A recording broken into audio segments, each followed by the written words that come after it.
What is going on, y'all? Welcome to another episode of FitBizU. I'm your host, Jill Coleman, and today we have an interview. Y'all know I'm a little stingy with my podcast. I don't really like all that many people coming on. I like giving it to you straight. I love solo episodes, but I do open the doors for those who I feel like deserve it and who are doing really, really cool work. So I'm super excited to introduce you guys to Kasey Jo, who is Coach Kasey Jo on social media, correct? Coach Kasey Jo. Correct. And Kasey and I have been friends and colleagues for a long time now, since you started your online business. And we have been connected in many different ways in many different spaces for the last 6 years. And I feel so grateful to know you because as a PhD in psychology, you are always my go to for everything coaching. So, everything from compliance to retention with clients to getting them to not ghost you to just like really getting results for people. I think if you listen to this podcast, you know I teach business. I'm not the person who's going to help you get the result. You need to come with the coaching expertise and the IP to get someone the result. I'll help you get butts in the seats, but it's up to you to get them the result. And so Kasey is here today. She's running something really cool called the Coaching Code, which we'll talk about at the end of today's episode. But hi, Coach Kasey. What's up?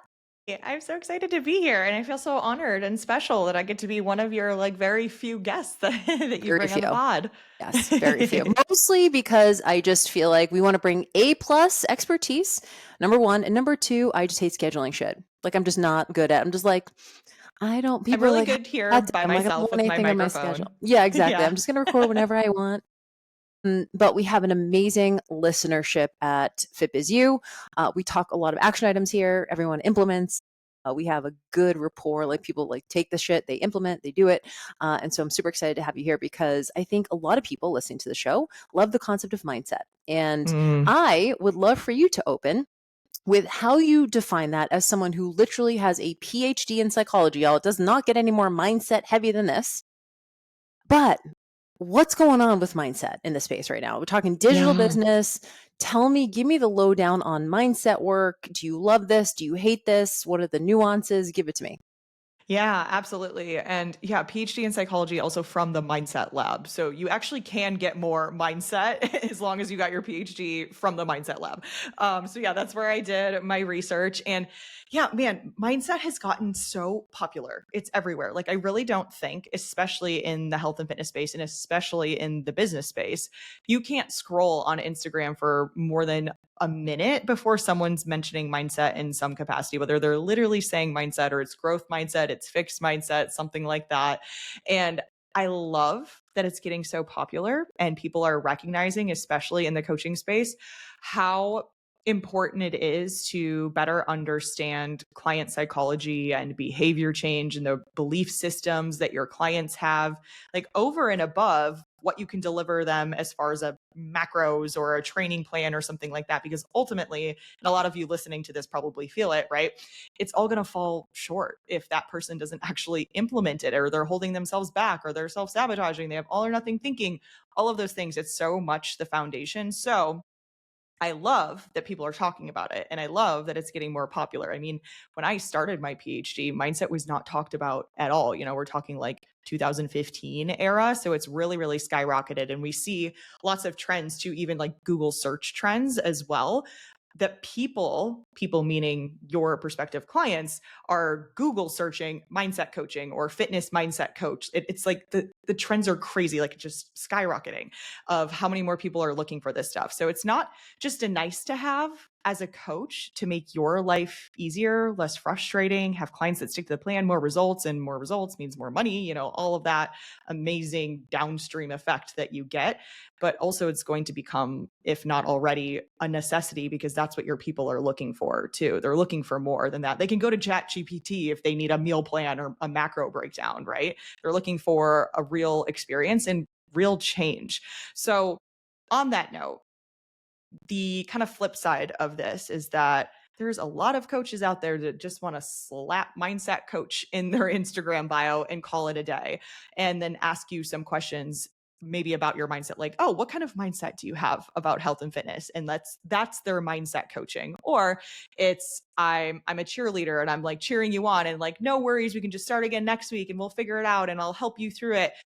but don't necessarily have the training and education when it comes to mindset coaching practices, behavior change, psychology, all of those things.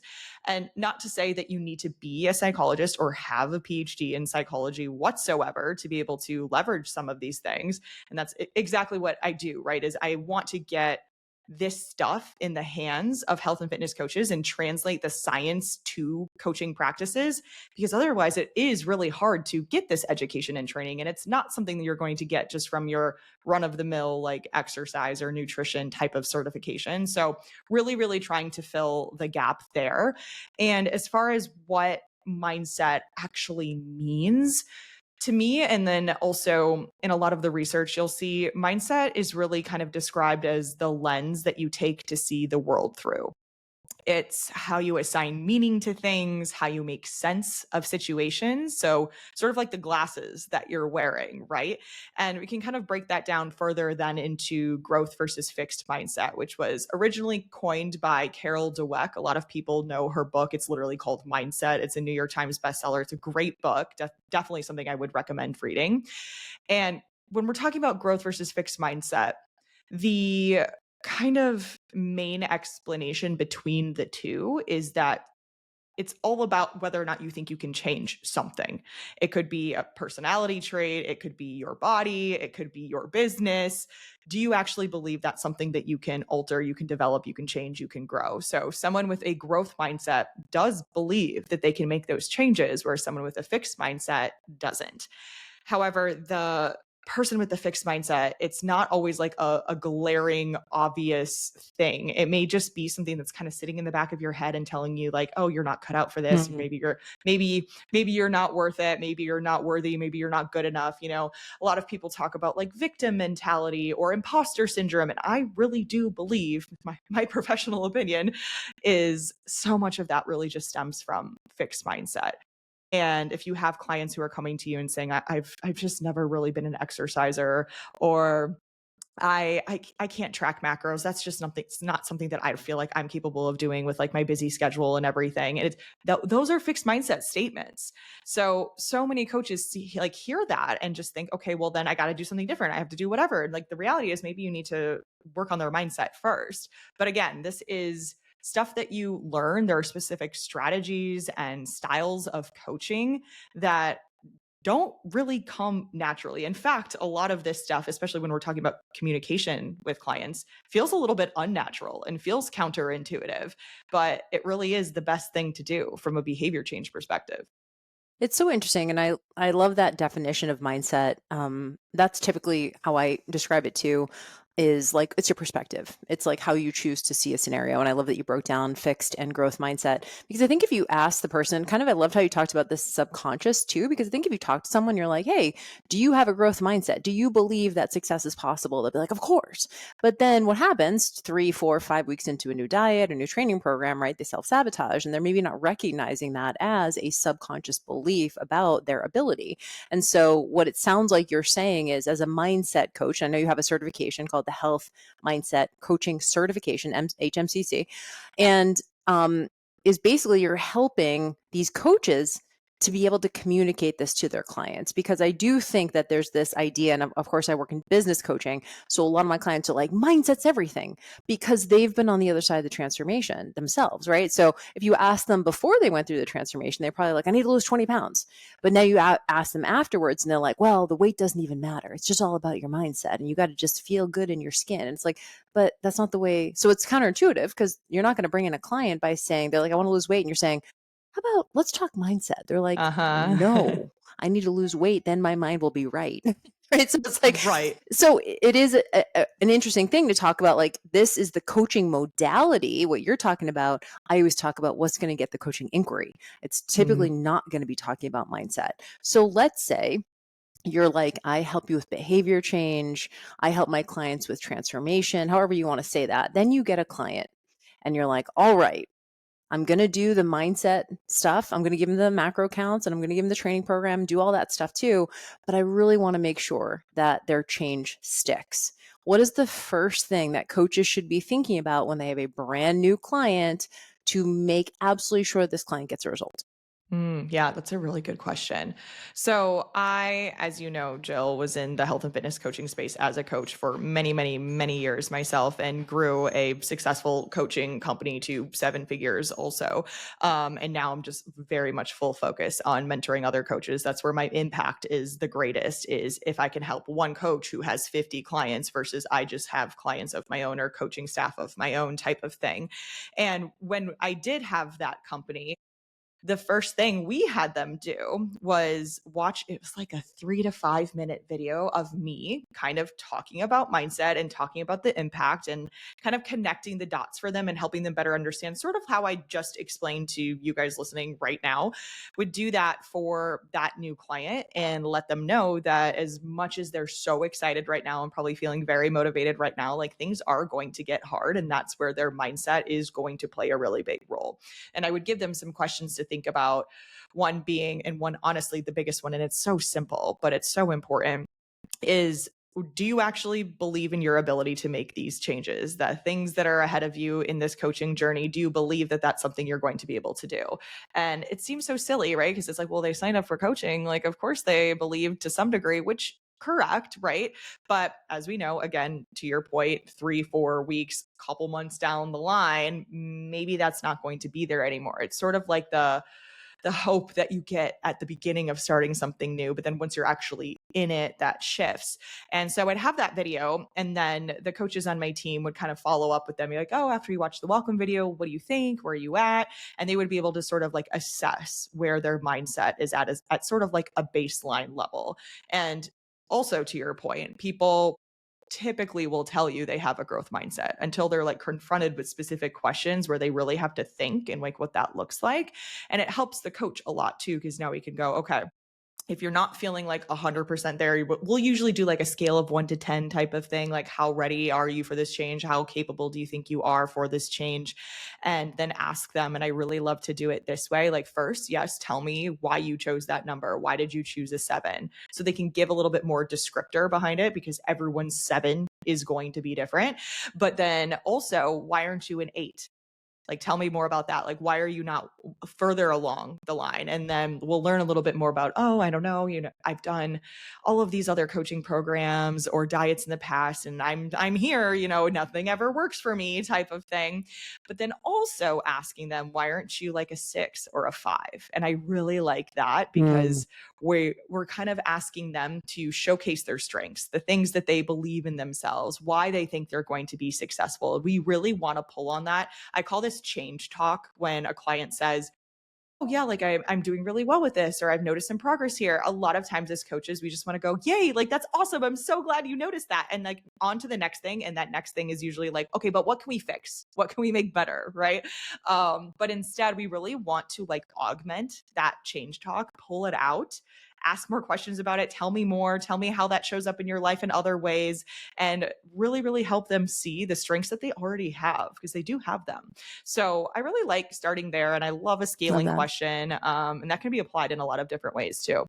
Yeah, I love that because it does set the tone. I think sometimes we jump into a coaching relationship and then it's almost like too late. We're having these conversations too late. We're having these conversations when they've already ghosted you, right? And then it's like, how do I pull them back in? Hmm. And it's like, that's going to be way harder than setting the tone from the get go and getting ahead of things. I think James, or our coach, we're in the same mastermind together. I think he calls it like future pacing the freak out. Like we future pace the Mm, freak out. Like, hey, just so you know, the yeah. average diet's like 5 weeks long. So something's probably going to happen at some point and you're not going to be as excited as you are right this second. So I think, and just to almost normalize that and to be like, I've used like a safe word with my clients, like, yes, it's a little bit BDSM, but I'm like, hey, like, what's our word so that if you start like disengaging, like Hmm. remember we had this conversation, we're a team, what do we need to get, because all it is just getting like one more step in, like let's just get like a little step in, like so what does that look like? And the thing I really am interested in, and there's several things, but first is like this idea of, because I always have the business lens, I want to work with motivated clients. I want to work with Mm. people who want it. I want to work with people who are ready to commit. And these all sound like really reasonable sound bites, right? I want to have a certain type of client. I always say that if these people were committed and if they were motivated, they probably wouldn't need you. So how do you, because this is the biggest thing we hear with clients is like, I just am not motivated. Man, you're How, like basically writing my ad copy. yeah, exactly. So, but it's literally that. So share with me, how do you tackle that when you have a client who's literally like, I literally hired you because I have no motivation. Right. But that is most clients, you know? Right. And like, it's funny because we're talking about the mindset of our clients, but the mindset of the coach is so important too. And that's something I talk with my students a lot. Like, we need to get your mindset on lock with a lot of these things too. So many coaches are out there like, "Oh, only work with me when you're ready, only come over here when you're ready to like really stick with it." And what's so upsetting about that is that you are alienating so many people. There may be 100 clients, prospective clients sitting in your audience right now, and then you say something like that, and now they're like, "Oh, well, I I don't need to feel get ready to get 100%." ready. Yeah. Right, yeah. Now I can't work with this person because they're number one, probably a little bit scared because they're like, okay, well, what if I do join this person's team and their roster and work with them and I mess up? And I already agreed that I was going to be like super motivated and stick to the plan. And yeah, the reality is people need coaches because they're struggling to stay motivated and they can't stick to the plan. So if you're out here like, well, only come to me when you have all those things on lock, then what are you even doing? At least that is my perspective. But so when it comes to clients who are saying those things, I think we need to make them feel safe and we need to let them know that that is okay. And, we hear this all the time. Like, motivation isn't the thing you should be relying on all the time anyway. And there is so much truth to that. Like, Jill, how many times have you gone to the gym even when you weren't motivated to go to the I gym? mean, every Like, day. Every day. every day of my Still, it's life. 9 o'clock. Like, I'm just like, I'm there. I just go. Yes. Yeah. Exactly. Like, you're not even really like thinking about it. It just becomes part of your routine. It's a Your habit. Like, you're identity. Yeah. working on all of these things, part of your identity, which is honestly a really big piece of motivation too. Motivation kind of falls on a spectrum between intrinsic and extrinsic motivation. And so many people just talk about those two, but there's a lot of other types of motivation on that spectrum. And one of them is actually called identified regulation. And it is a little bit closer to intrinsic motivation, which is, for lack of a better phrase, the best type of motivation. And that is when you're doing something because you feel like you identify with it. It's part of your identity. Doing it is part of who you are. Mm. So when clients are saying, I'm just not motivated, if you have the skill set kind of talking about this like spectrum of motivation with them and telling them what this looks like and having them kind of classify where they might fall on it, and you can talk through with them. And then you also are now having these skills to help them from an identity perspective, from like a personal values perspective. Intrinsic motivation at its finest is doing something because you enjoy it. So being able to help them figure out what they enjoy the most. And that doesn't mean just like, go try this, let me know, go try this, let me know. That is not great coaching. Instead, having conversations with them and trying to learn more about them. And again, there's just like so many strategies within that to help them. So like letting them know, hey, you're safe here. That's why you're here, right? Is because you're not feeling motivated all the time. So let's figure it out. And I'm telling you that that client is going to stick with you so much longer just because you're giving them that space and allowing them to feel that way and make them feel confident that things could actually change. And if they feel confident that things could actually change, now you're helping them with their growth mindset too. So Mm. you can see how this is all very interconnected. Hmm. And it's so much on the coach. I know when I Amber Breezy, who's also a colleague of ours who went through your cert, I had her on the show and we talked about or maybe it was on her show, we talked about like our biggest coaching blunders. And I was Uh, like the worst online coach. I was a great personal trainer. Even when I started personal training, I make people puke and stuff like that. But then when I got online, I was like, oh, this is easy. I just give meal plans and I just write workouts. And like, I don't know what to tell you, like you can lead a horse to water, but you can't make him drink. So I'm sure that's one of your biggest pet peeves. But I thought it was, and all of a sudden I'm like, oh, that's not coaching at all. mhm, That's literally mhm, just giving someone something they can just get off Google. The coaching is really work. So as a coach, if you're listening to this, because I know we have mostly coaches listening to this, it is frustrating and it can be draining, but that's also what you signed up for. If it was as easy as giving someone a meal plan or a macro count or a training program, like why wouldn't everyone do it? But what we're talking about now is like really understanding, and it's things like patience and expectation management. And so I want to do a couple of I want to do a deep dive and get your take on a couple of things that I think are really common. Um, what at least my clients say is tough with their clients. Number one, and I've had this a few times, I'd be interested, the desire to want to please your coach is Mm, interesting.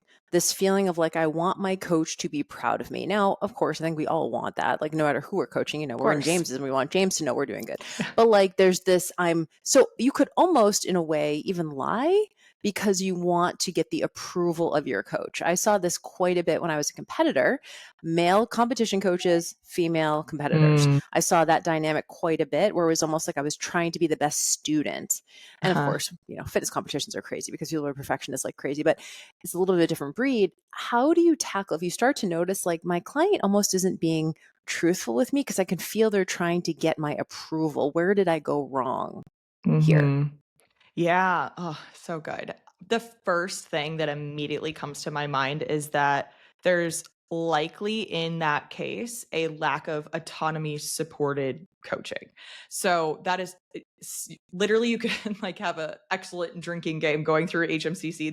The number of times I say autonomy, oh my God, it is so important to help your clients feel like they're in the driver's seat and they're helping making decisions and understanding things and giving their input, and that they can kind of get to the point where they're maybe making adjustments and then just coming back to you as like a this is good, right? And you can just sign off on it, which ultimately will make your job easier if you have clients. And this was me the end of my one-on-one coaching career. It was honestly saved so much time because and so many coaches think this stuff is going to take more time, and it might at the front, but as you get into coaching with this person, how great would it be if a client came to you and said, hey, I really think I want to add this in and I want to do this and this is how I'm going to do it and this is how I feel about it and this is my game plan, what do you think? And you're like, they are essentially doing your job for you. And it's better because they're the ones making the decision. As much as our clients say, I just need someone to tell me what to do, that is not the best strategy when it comes to effective behavior change coaching. Instead, it should be really like, how do I help clients arrive at solutions on their own and do things on their own? So if you have a client who feels like they need excessive hand holding and they're really, really just focused on getting your approval, that sort of thing, I would be willing to bet it has something to do with how you're coaching to support autonomy and what that looks like. And instead of feeding into this, like this person's like very dependent on me and they only care about my approval. I mean, we even go so far to talk about how as coaches, we're really quick to be like, I am so proud of you. I see this in you. I think this about you, all of these things. And not saying it's wrong to tell your clients that you're proud of them. Like, please still do that. But just be careful with how often you are projecting just how you feel about them on Mhm. them instead of helping them recognize that they should be proud of themselves, that they should be seeing these things in themselves. So you could even be asking questions like, well, how did that make you feel about yourself and your capabilities? Because I know that that was something you struggled with before, rather than being like, oh, I can see a big difference from when you were struggling with this before. And I'm so proud of you for making that change. Mm. So, really, just kind of trying to adjust your language so it's not always about how you feel about them, because that is likely happening in a lot of those circumstances too. Like coaches who maybe have that are listening to this and go, oh my God, yeah, that I do. You're treating them truly in every capacity, including like how they are interacting with you and how they feel about themselves. Yeah. So it's like, okay, they interact in a way that that you like, or they're getting a result and you're like, you're almost like a dog, like you're just giving the treat out, right? You're like reinforcing the behavior. So I totally get that. So I know this is gonna be a follow-up question from people listening. So and I love the idea of like the autonomy and like getting them to come to you with the plan. Follow-up question of always going to be, why are they paying me then?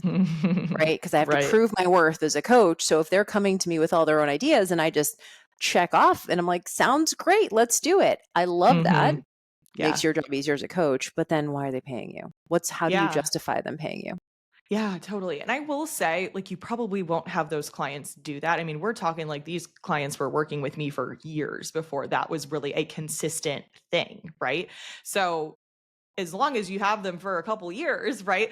But no, the reality is they should still be appreciating and seeking your wisdom and your accountability and your support. And if they do want to try something different and learn about it, you're still there. So making that very clear. And you mentioned expectation setting, and like that's such a big part of all of this. So even sharing that with them at the beginning, I would like you to get to this point where you're essentially coming up with ideas and game plan on yourself so you don't have to keep paying keeping me forever. Like my goal is not to keep you for 3, 4, 5, 7 years. I mean, if you want to stay and hang out, like I'm happy to continue to support you with accountability, the community, the resources that we have, all of those other things. But the goal is really that I'm your last coach. And people want to hear that. They want to hear this is the last time I'm having to go through something like this. So you're kind of like future pacing in that regard too. And then in the meantime, they can maybe start to think like, oh, what would this look like if I was to make this decision or do this thing? And you can also, again, sort of train them in that direction where let's say they decided they want to go through a diet, or on the flip side, like a muscle building phase, and like switch things up a little bit. You could ask them, okay, well, tell me a little bit more about why you're making this decision. What do you think would have to change about your lifestyle? What would that look like? How aggressive are we really talking here that you feel like you're going to be able to stick to? So see, you're still coaching, but you're just bringing them in to the coaching. So it's less about like pushing off the responsibility to the client and more about just like bringing them along with you. Mhm. I love that, like, 'cause it feels really collaborative, right? Like, Mhm. it's like we're a team. It's not like I'm up here, you're down here, I have all the information, you have none of the information. It's like we're doing this together to figure out what your unique path is. And I think what you're talking about is it's like, as a coach, you just need mastery to get there. Like, what's the saying? If you only have a hammer, everything looks like a nail.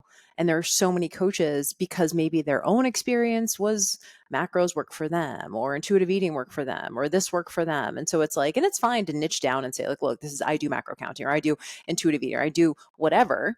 But but like what you're talking about is like, look, every client is different and we got to Mhm. work together as a team. And as a coach, I need to be flexible. I can't try and fit always a square peg into a round hole. I really have to listen to this person and almost just default to them to be like, and that's just such a counterintuitive. What you're talking about is so counterintuitive in coaching because we want to prove our worth, right? If I don't have the answers, then why are they paying me? Or so if I say, hey, what do you think we should do? And I heard you say this on a call, I think with FBA, when you were like, one of the best things you can ask your client is like, if I was coaching you, what would be your Mhm. advice? Like if you were coaching yourself, where would you start? And it's so counterintuitive and it feels like passing off my job, but it makes so much sense if the person can start to feel like, oh, like actually I can do this, right? The self-efficacy of that. So let's talk about troubleshoot something else.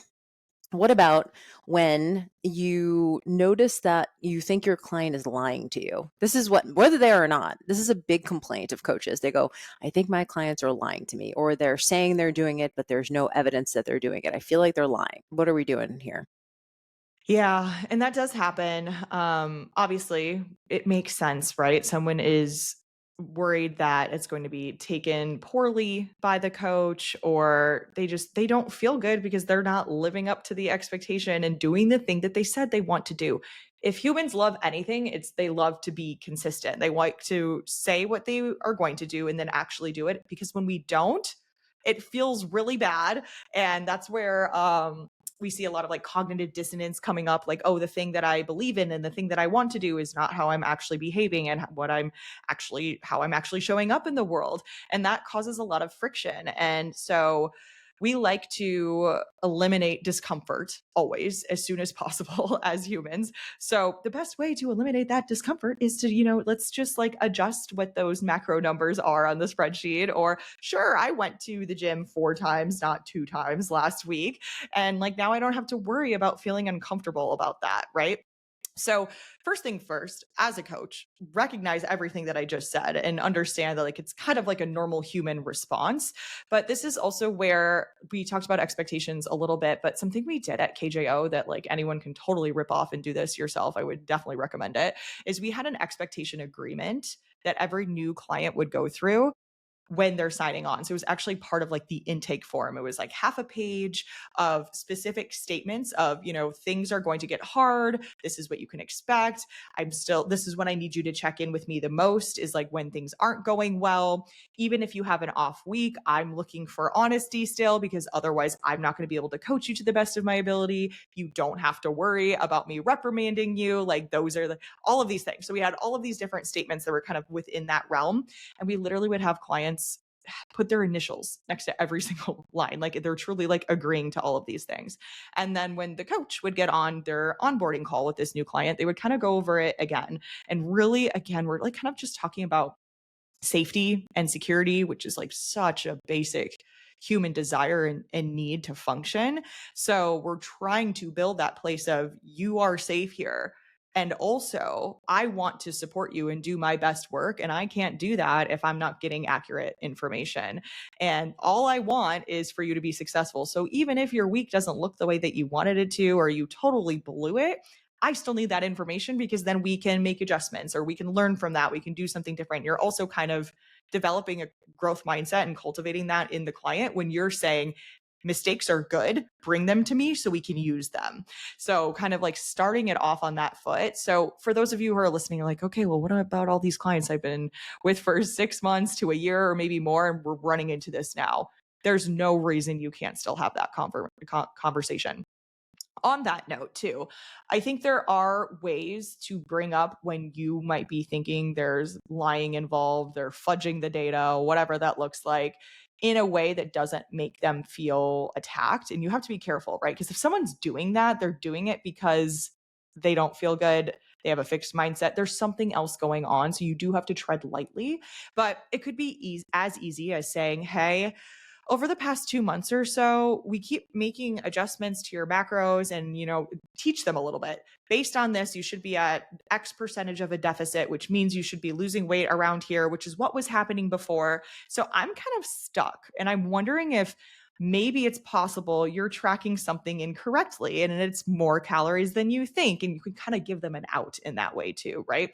But ultimately, I just want to make sure everything is totally accurate because otherwise what I'm doing is not even going to make a difference. And we're just going to keep spinning our wheels here. So again, this is just a pattern that I noticed and I'm wondering if you noticed it too. And just like leave it open to that and see what they come back to you with. And I think that that is kind of like a softer way to approach that does open up the doors for more communication. And obviously, it's always possible they come back, no, everything's perfect. I don't know what you're talking about. But for the most part, I think if you're pretty positive something's going on, if you go that direction, then you'll get something back from them. Yeah. I love that so much because I do think that I think the way you bring it up matters a lot too. And just be curious. And that's something I've heard you say a lot on calls is just like lead with curiosity. And it doesn't come off attacking. In fact, it just gives Mm-hmm. them the opportunity to go in whatever direction they want. And so I love it. So much of this stuff is so nuanced, which is obviously why I love that you have HMCC because like no one's teaching this. I Mm-hmm. mean, I don't even know that I even learned all of this until I had done like 1,000 group calls with Yeah.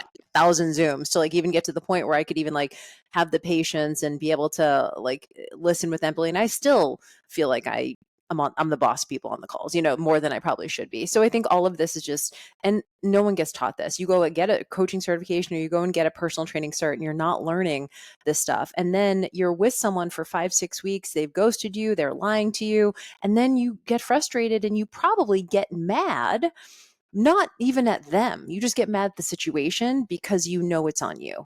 Like on some level, you're like, I know it's on me and I don't know how to fix it. And so we blame Mm-hmm. the client or we blame the whatever it is. And so the other thing that I will want to troubleshoot with you, and I think this happens quite a bit, which is ghosting. So you do get I realize life happens and whatever. And sometimes this is one of the biggest frustrations of coaches, which you're like, everything's going along fine. And then all of a sudden they stop their check-ins and you cannot fucking get them back. No matter Mm-hmm. how you say, what avenue you use, but short of going to their fucking house and like knocking on the door. And they're like, I just wish they'd respond so that we could Right. just get back on track. So is this lost? Like, is it just lost? Like it's just gone? Or is there some specific script or something to just get the person to even respond back so Mm-hmm. that you can move Yeah. forward? Or just It's freeze the tough. coaching or just do whatever. Right, And which why do people honestly, do this? Why do yeah, people ghost? sometimes that is an option where you could reach out and say, "Hi, I know I haven't heard from you in a little bit. Just so you know, there is an option where we can pause your coaching, always give them a deadline, always tell them when you're going to restart and what that looks like." And sometimes even just saying that, they'll come back and be like, oh my gosh, I'm so sorry. I had this going on, whatever, like, let's chat. Or they may agree to it. And then you can have a little bit like, okay, well, now that I have you and we're talking about this, now that I gave you this option, you're now responding to me. You can chat with them a little bit more about what's been going on, what it looks like, and get in that way. So that is an option sometimes. Obviously, the best approach is to try to be able to better understand when something like that is going to happen, like when they are starting to slip away before you've already lost them and now you're trying to reel them back in.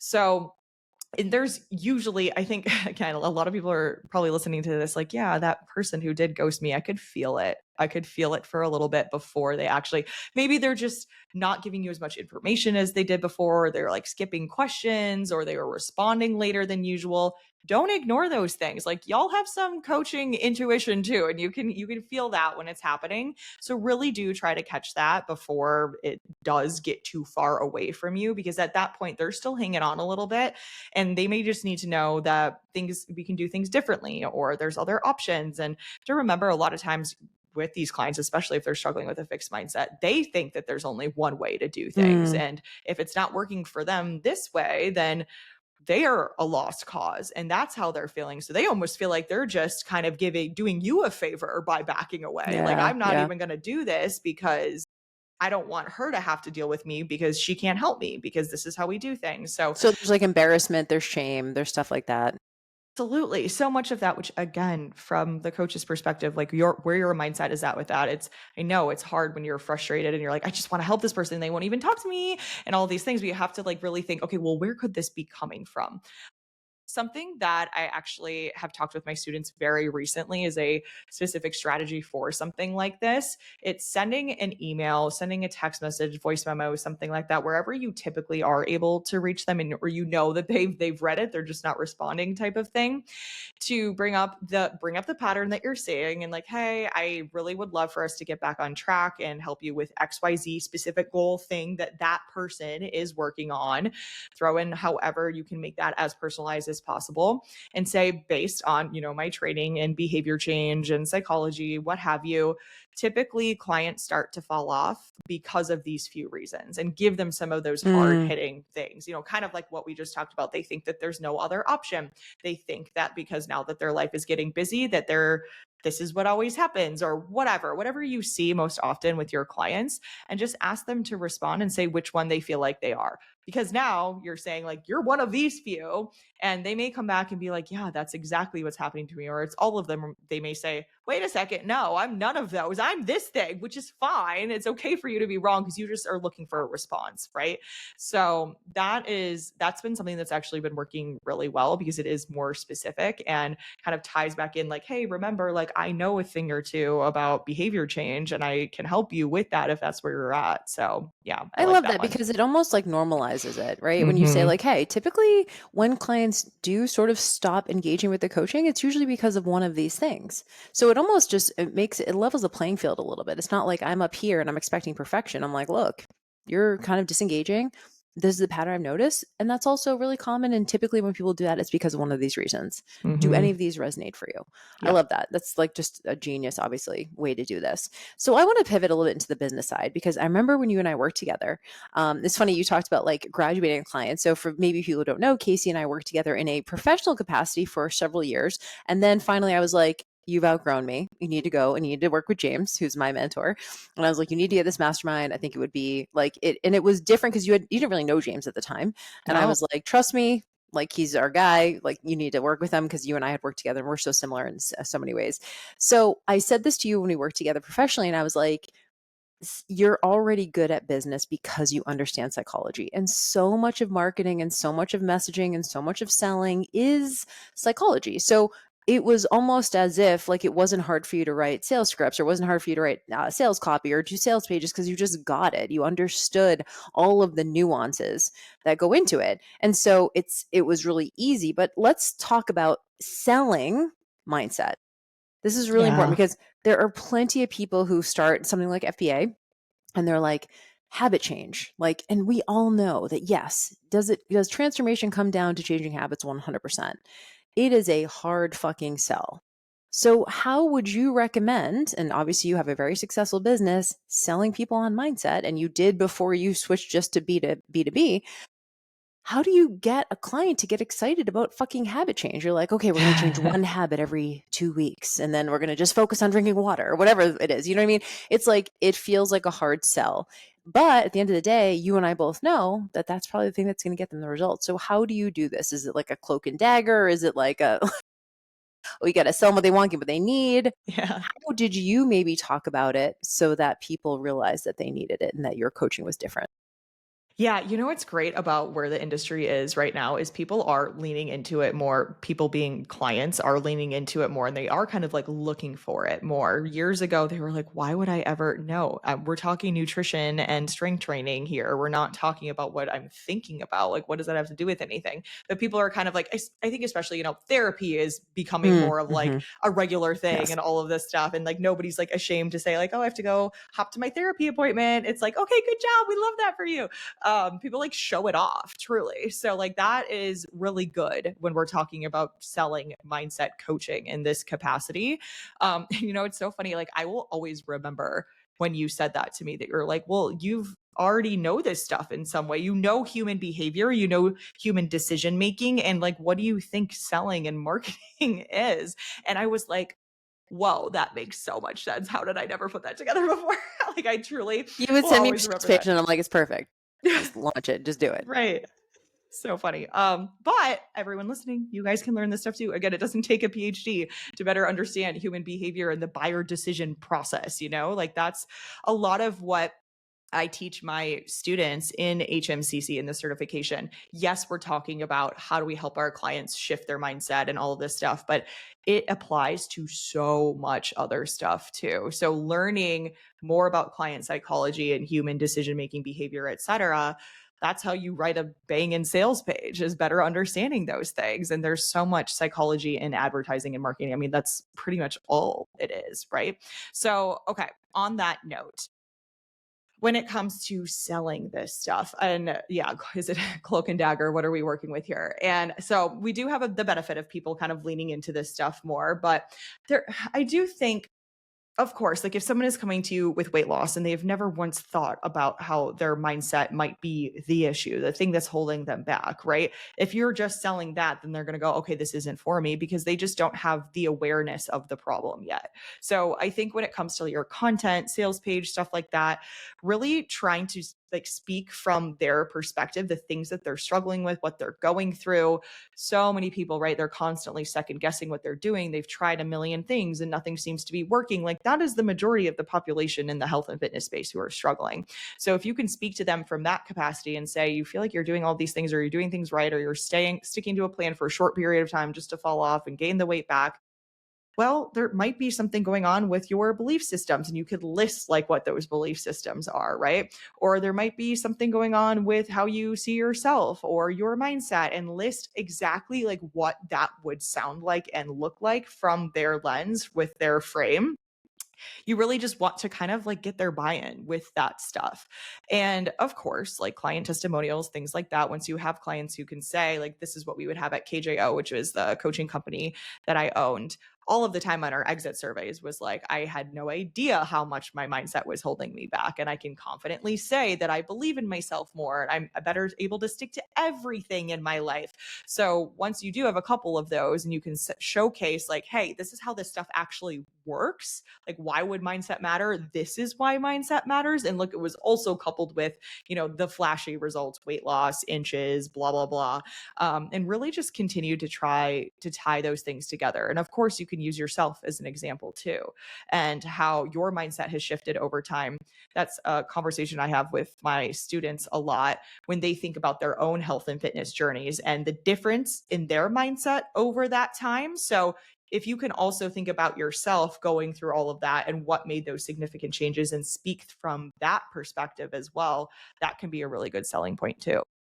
One of the things you just mentioned, and I want to stay here for a second, this is what James calls the camera scenario. So, for example, say someone goes through HMCC or someone just, is like, I'm a mindset coach, and they start throwing around words like all or nothing or self sabotage or imposter syndrome. But the problem is a lot of times people don't identify as that. I had a client a Mm, couple of years ago who wanted to do a free workshop on self-sabotage. And I was like, I don't think people identify as self-sabotagers, right? Like they don't even know what that means. So yeah. then the question becomes, someone who self-sabotages, what do they do? What does Hmm. self-sabotage look like in practice, right? So when someone's like, you mentioned, do a diet for a couple weeks and then you fall off all the time, right? That would be an example of all or nothing. So it's like we have to take it one step deeper and describe what the scenario would look like of someone who had imposter syndrome. If you have imposter syndrome, what do you do? What is someone who had imposter? How they got to go through their day, right? So the Hmm. camera scenario is like literally like I'm following someone around with a camera. What are they doing? They're not just a self sabotager. They're someone who does X, Y, and Z, and then people can start to recognize themselves in those scenarios. And they go, "Oh shit, I guess I am self sabotager." It's funny. I read Tal Ben-Shahar's book. This is when like positive psychology started coming out with Sean Acor's work and stuff. He had this book called Being Happy, and it was all about optimists and pessimists. No, it wasn't. It was perfectionism. And I like Mm, never identified as that. So someone was like, "Are you perfectionist?" I would never have identified with it. And then I read the book and I was like, "Holy fuck, this." like, oh, I was like, "I interesting. am. This is exactly Yeah. me." So we have to go a layer deeper, I think, to then describe. So instead of throwing around, and I run into this with Moderation 365, because like we're like, we'll help you have a better relationship with food. If someone is binging every single weekend and eating like 7,000 calories on Saturday night, they're not going to be like, yeah, I need to change my relationship with food. They're like, I just need to Right. stop eating 7,000 calories on Saturday night. Like, I need to stop binging. Right. So we have to use their language, right? The transformation language or whatever is like just not connecting. And so this is obviously a little bit of the business side of things, but I do believe that when you have HMCC or you have these amazing skills, you have to learn how to sell or else you can't even use Hmm. the skills. Like, so you have to meet people where they're at. I know you've done a little bit of some business stuff with your people. So HMCC folks, I know you've done like little bonuses here and there and business stuff like that. How do you help someone stand out in the space, which with a credential like HMCC? All right, they just went through this amazing gold standard of mindset coaching in the health and fitness space. And now they're like, I have all these new tools. Now I got to go get clients. What are you having them do, or how are you helping them stand out within the marketplace? Yeah, that's a good question and something that I hear from students a lot. Like, how do I use this now to go show everybody and bring them in and tell them to come over here because now I have all this great stuff that I want to help them with. And the first thing, and it's so simple and so stupid, but like get excited about the fact that you're now certified, right? Tell people that you are a health mindset certified coach. Like throw it in your email signature, Instagram bio, talk about it. And I really don't see that enough. Like you see people being like, "Oh yeah, I'm a certified personal trainer," but how often are people talking about the things that they learned as a certified personal trainer and how that then helps them with their clients? It seems so simple, but a lot of people aren't doing it. They just start talking about like, here's the benefits of creatine, which is great and it's helpful to educate as well. But how can you showcase maybe a specific skill that you learned, be it in HMCC or any certification, and turn that into a piece of content? And then you can say, this is how I work with my clients. And we use this evidence based strategy that's based on the science of mindset to help clients overcome these negative thought patterns, which then puts them back on track so they can stick to the plan and they can see results quicker and faster than ever before, going kind of like that direction. And there's so many very specific skills and strategies, like very tangible things inside HMCC that could be an Instagram post. Like, I mean, you're going to have content for days just going through these and saying like, here's an example is something I teach on is called if then planning. That's kind of like the more like layman's term. It's called implementation intentions in the research. And so simple, but we're essentially having people say, okay, if this happens, then I'm going to do this. If I snooze my alarm and I can't go to the gym, then I'm still going to take my dog for a longer walk because I have time for that. And again, so simple, but okay, great So cool. Instagram post, if then planning, fill in the blank. This is just one of many strategies that I help my clients with because I'm a health mindset certified coach. Love that. But also, what's so great about this strategy is that people get into these situations where they will rely on default patterns and default ways of thinking. So wake up, snooze alarm. Okay, well, I can't do anything anymore. But if you Mm, have some of these kind of contingency plans, and it works really well when you're writing them down, you're talking about them with another person, hello, coaching, right? And it just makes it so much more salient in your brain and accessible in those moments because you're like, oh, I already have this other kind of route that I can go down with my thinking rather than this traditional route. So it's just there and it makes it easier and you've had a conversation about it, like you're thinking about it versus like, oh, if something happens, something gets in the way, I'll figure it out. Like you're not going to figure it out. You're not. So having these plans is really good. But that is just an example of where you could showcase one piece and like a lot of people will then see that content, see a newsletter, see a blog post, listen to your podcast where you're talking about those things and go, huh, wow, that is like such a simple strategy. And I can see how it could work. And I could see how this person's coaching is different than the other coaches that I've love seen that. out there. I even have some students who've leveraged a lot of the stuff that they learn on sales calls specifically. An example is the stages of change. So there are different stages that people go through when they're making a change. And this was not even my idea. This was one of my students' ideas. I also promote autonomy with my students and have them take some of this concept that they're learning and come up with ideas and strategies on their own of how to leverage them. And this student said, I pulled up the stages of change on a sales call and walked through the different stages and explained how, because I have background in behavior change coaching, that we're going to work them through those Mm, stages so they get to the mhm. point of action and then maintenance of those behaviors. But right now, they're probably on some of these earlier stages and walked them through these different types of stages and asked them, again, autonomy, to choose which stage they thought that they were in. And then I walked through them of like different things that we would do in order to get them to the next stage and to the next stage. And like that was just like a gold mine. And that person is using it constantly now in every single sales Well, call. it's future pacing it, right? Like, hey, here's what Hmm. we're gonna do. People feel a lot safer when they know what the plan is. So Right. I feel much more safer parting with my dollars if I know exactly what I'm buying. Oh, I'm buying a Hmm. system. I'm buying this Right. journey that I can like look at. Yeah, that's fucking genius. Yeah. Yeah. So lots of that. There's just like, there's so many different ways it could be plugged in when it comes to like a marketing and standing out from other coaches type of perspective. But yeah. I love it. And you guys, as you're listening to this, like I really want you guys to see the difference. Like look, I'm sure maybe you have your own mindset experience. A lot of you guys have, right? A lot of you guys will say it's all mindset, whatever. But there's something so powerful about going and actually learning this stuff. Instead of just being like, it's your mindset, or it's just gratitude, or it's just like self-compassion, or just using these buzzwords to go and actually be like, actually, there's a whole system to this. There's a whole concept. There's a whole thing that's been researched. There's a whole framework. And that's obviously what Kasey does. So I know you have the coaching code coming up. I would love if you share a little bit about that. We are going to it's a free experience. So for those of you who are listening and it's like, this is just fucking awesome and I just know I need this, you guys need to work with Kasey. Go to the link in the show notes and get into her 3-part live event. It is a 100% free event called the Coaching Code. But what are you going to be teaching in that and why do people need to come? Yeah. Oh, it's so fun. I think this is our fourth time running the coaching code and we just keep tweaking it, making it better. We got worksheets this time, which I'm really excited for.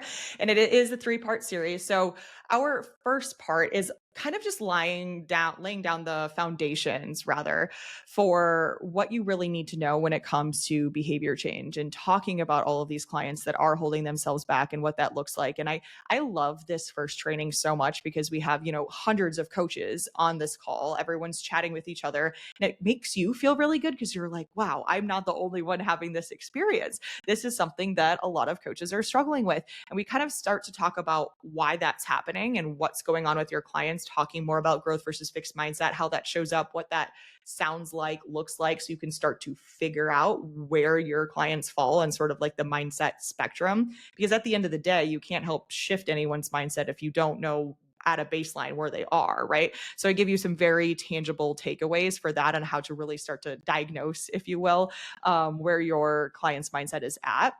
And then on the second day, we're talking all things communication, which we kind of like touched on a good bit here. And it just comes up with everything, right? It doesn't matter what strategy you're using, whatever, you're always going to be having to deliver information to your clients. And it matters so much more, I would argue, how you are saying things than what you're actually saying. So we'll talk like very specific questions to ask your clients to help them see things different. And it's so funny, like from a marketing perspective, we hear this all the time too. If you could help someone think about something in a way that they haven't thought about it before and like get their gears turning in a different direction, they stop the scroll, they think about it. And like that's what you need to be doing in your coaching practices too. But again, there are specific strategies for how to do that. So we are going to go through that on day 2. And then the final day, we're talking the 5 ingredients for the behavior change blueprint. So we're really diving into like the most important and crucial concepts if you really want to be a behavior change coach, not just a health and nutrition coach. And so much of this is helpful for coaches, not just because it is what it is, but because all these coaches out here are thinking, yeah, I'm a nutrition coach. Yeah, I'm a fitness coach, whatever. But I feel like a life coach. I feel like I'm helping them with all these other things. And so we kind of like tie all of that in and figure out, okay, well, what's the best way for you not to be a life coach, but to recognize that those things are interconnected so you can leverage it for yourself and stop feeling like your hands are tied in situations or, yeah, the whole you can lead a horse to water, but you can't make them drink. Well, you can sweeten the water. You can go grab a bucket and bring it over to them and show how they can get the water, right? There's so many different strategies you can do to help the horse drink the water rather than just saying, I'm out.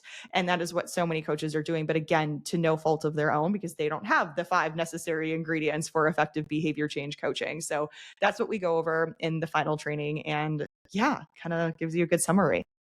It's so good because it sounds like, and for you guys listening, I want you to go and click on the link in the show notes and join because not only are you going to get an education, but it sounds like, especially in the last training, it's going to be more customized to your own business or your own coaching practice, which is really cool. So there's going to be some customization too. And just getting to be around other coaches who have the same values as you and just really do see fitness and nutrition as so much more than just that. It's like, this is you, if you've ever said, I remember I was a personal trainer for 13 years and I literally just had clients who came in just because they want to talk. They didn't even give a shit the results they were getting. They were just like, it's my therapy appointment. And so if you already have that experience, why not go and learn some of these actual concepts so that, and to me, I think one of the most valuable things you said in this workshop was the idea that when you learn these concepts, you can turn right around and teach them on social media to stand out. You guys are listening to a business podcast. How many of you felt like, God, I'm saying the same thing everyone else is saying? I'm talking about protein. I'm talking about walking. I'm talking about lifting. It's like, y'all, if you're feeling like you need some flavor to your coaching and this is something that resonates with you, the first step is signing up for the 3-part training because it's just going to give you so much knowledge and also the education that you need to start this process. If you decide that you want to go into HMCC, Kasey's done it now how many times? Like This is eight, our nine? 10th round. Oh my This is our God, that's 10th round. I know it's crazy sauce. I'm so excited unreal. for you. It's I amazing. But know. you have like literally like 1,000 people certified. Like it is the gold standard for mindset coaching for health and wellness professionals, you guys. So if you're even the bit interested, make sure you do the free experience first, get a taste of it, and then you'll get all the details for HMC and the trainings as well. Yeah. All Yeah, right. I'm so Well, excited. I know. Anything else you want to leave the people with? We'll make sure we'll get them in the coaching code. But you're the best. Thanks for being here. This is awesome. Yeah, absolutely. I guess I can say the final thing, and I know I've kind of hinted at this like 4 times, but make sure you're checking in with your own mindset too. Because if you're hearing all of this and you're like, this is going to be too much work, this is too many questions, like, I don't want to be spending an hour on every client check in. Just know that that is not necessarily the reality. And we're talking just like make some word swaps, just like swap out this part for this part and say this differently instead of doing it that way. And again, like I said, over time, as you're cultivating a growth mindset and building autonomy in your clients, it will be easier for you too. So just keep that in mind. And of course, with all of this stuff, it's so much about retaining clients longer. I cannot tell you the number of times we had clients leaving other coaches to come work with my coaches at my company and say, I got results. I learned things. It was a good experience, but I just didn't feel super connected to my coach. I didn't really feel like she heard me or was talking to me in the way that I needed her to.